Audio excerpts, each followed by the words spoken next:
So you want to get your vegetable oil first to, wet down the pan. So when you make the meat, it'll be cooked and nice and parched. Then you want to get your chopped fajita meat, and you want to get a good size out to make sure that you let the oil cook for about 2 minutes, and then you put the meat inside a bowl so we can get a nice portion out. Okay. So you can get as much as you want. Doesn't have to be perfect, but just enough to get the meat cooked. So you want to put it in the pan, and you see how it's sizzling hot, and you want to move it around the pan so the meat can cook. And you got a lid to put the lid on. I'll let that cook for 2 minutes. And then you want to get ready for the next part of the meat. So you want a separate pan for the carne asada. And I'm cooking in this pan the chicken fajita. So let me get my other pot.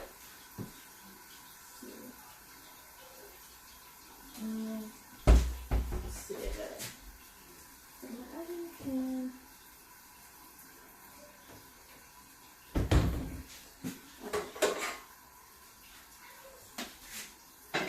And then you could put a little bit of that in there. So you want to open up the carne asada meat, and you want to also get another bowl and another spoon because you don't want to cross-contaminate the food. So you want to get same measurement of the carne asada inside a bowl, and it's chopped carne asada, so you don't have to dice it later. You want to do the same thing here. You want to put it on probably like 7 or 6, the heat, so it won't burn up the meat. You just want to put a little bit of oil, vegetable oil, so it'll brown. Then you want to come back to the fajita, and you want to bring it down a little bit so it won't, get burnt. Just want to stir it lightly. I also have a fan, so I won't get so smoky.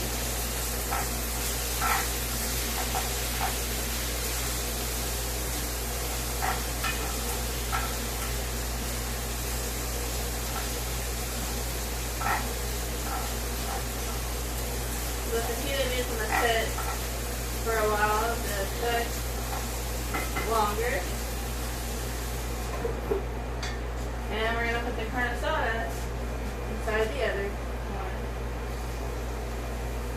one. And I got another spoon. You just want to lightly, dice it with a spoon so it'll be evenly at the bottom.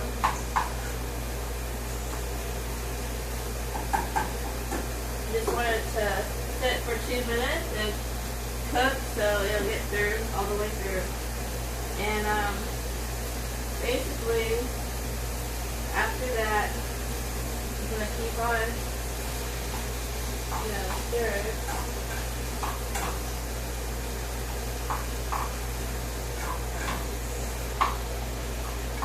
And it's lightly brown. You don't want it too dry, just nice and tender.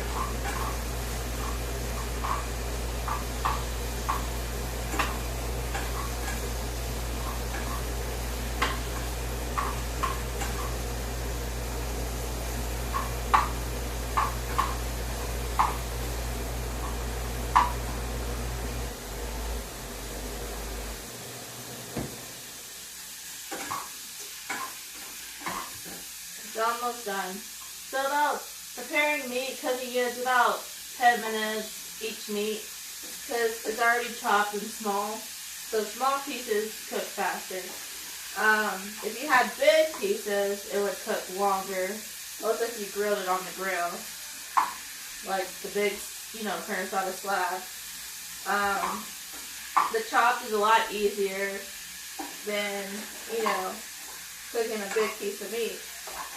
So it doesn't take that long, like especially, if you want to cook for your kids after school. Small meals like this is good. So you just want to let that sit for a little while. You want to come back to your fajita meat, and you want to do the same thing and stir it, and make sure that nothing is sticking. Everything is nice and cooked. And basically, after it's done, then we're going to show you the part where we prepare the food. So, I have about 2 more minutes or so to make sure everything is cooked and well done. And come back to the carne asada, and you just come back and you make sure that nothing is burning. So it's nice and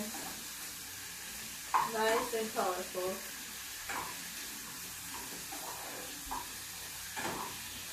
I've been cooking for over 10 plus years, and as I say, you get better in time.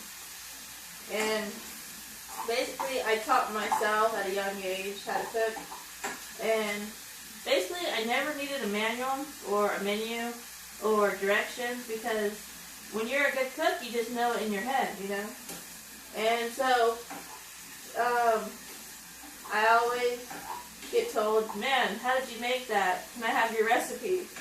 And boy, let me tell you, some of the stuff is not easy to do. But once you're a cook, your mind focused, your mind motivated, you know what you're looking for, you know how to do it, it comes out just right. So,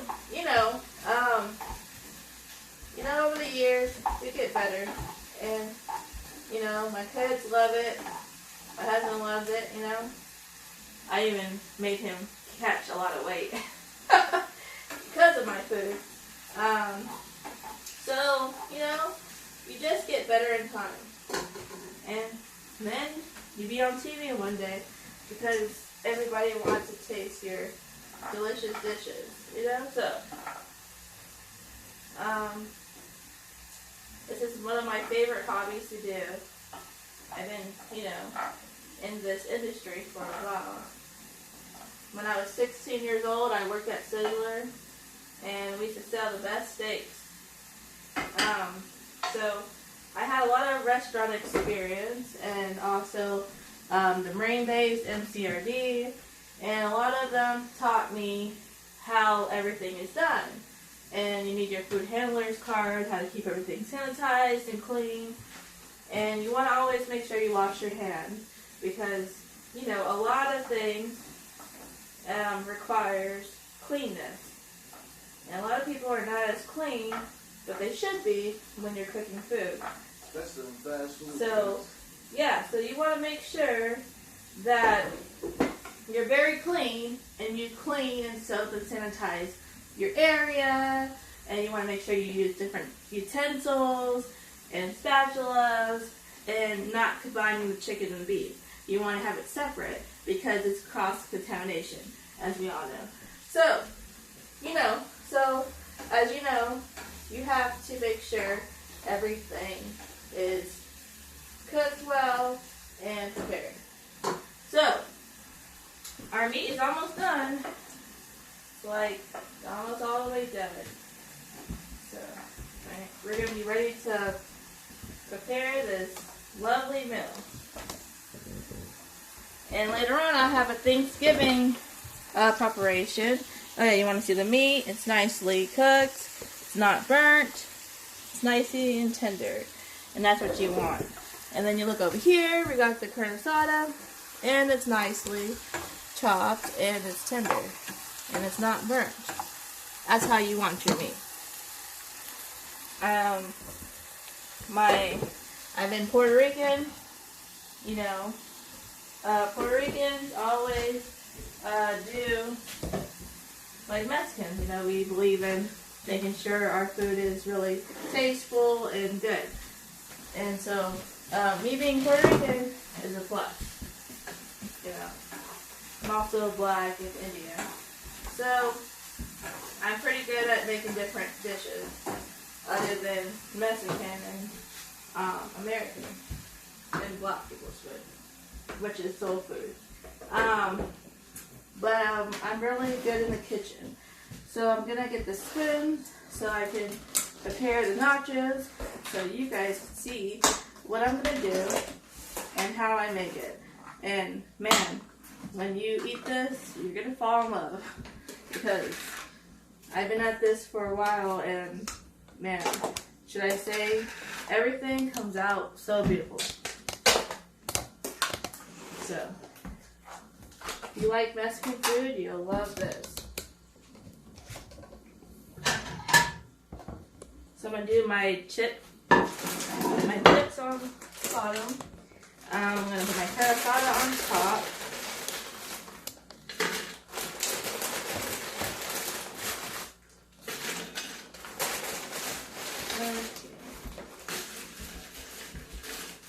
So you just want to spread them out as nicely as you can. And you want to get your carne asada meat, just like a spoonful or so. Just drizzle it on top. And, you know, nicely portion it. Okay. Then you want to come over here and you want to put spoons in all of them before I get started. Let's see, I got more spoons. Let me go get the other spoon.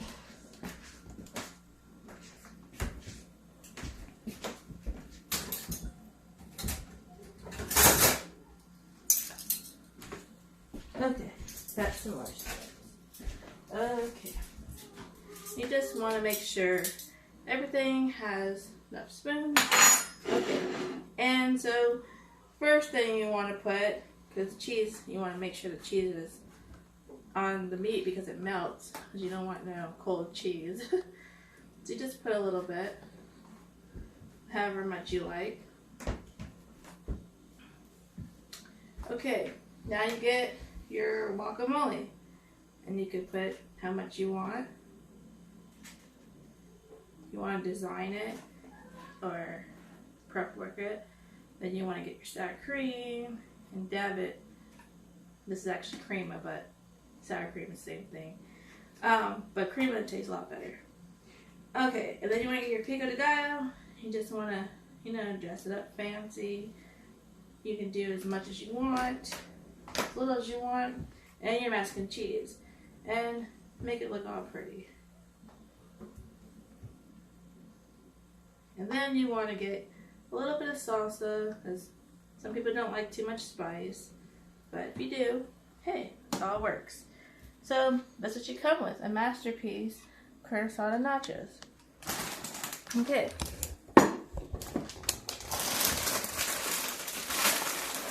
And so, my next thing is the burritos. So, you want to make the burritos, you want to make sure, let's see, you want to make sure that everything is out. So, we have these. I'm going to move this right here. We're going to parch the tortillas a little bit. You can just tear it open. And then you grab a tortilla. So, how you do it, you want to make sure it's on like 9 or 8. And you can go like this. And flip it over. You can flip it over until it's parched on one side. Just keep on flipping it over.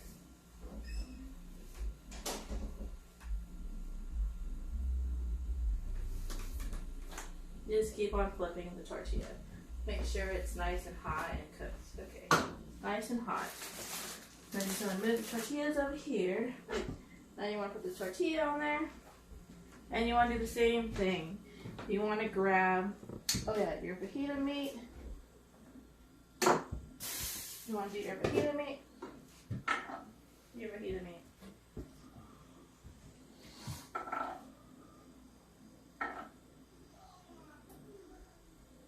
You just want to spread the fajita meat as much as you can all over and you know, make it look good. Then you also want to put some cheese on it. You could put a little bit, you could put a lot. If you're a cheese lover, you know, most people like a lot of cheese.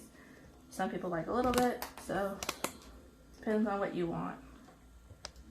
But I like to put the cheese on top of the meat so it melts, so you don't have cold cheese when you bite into your burrito. You can do some pico de gallo.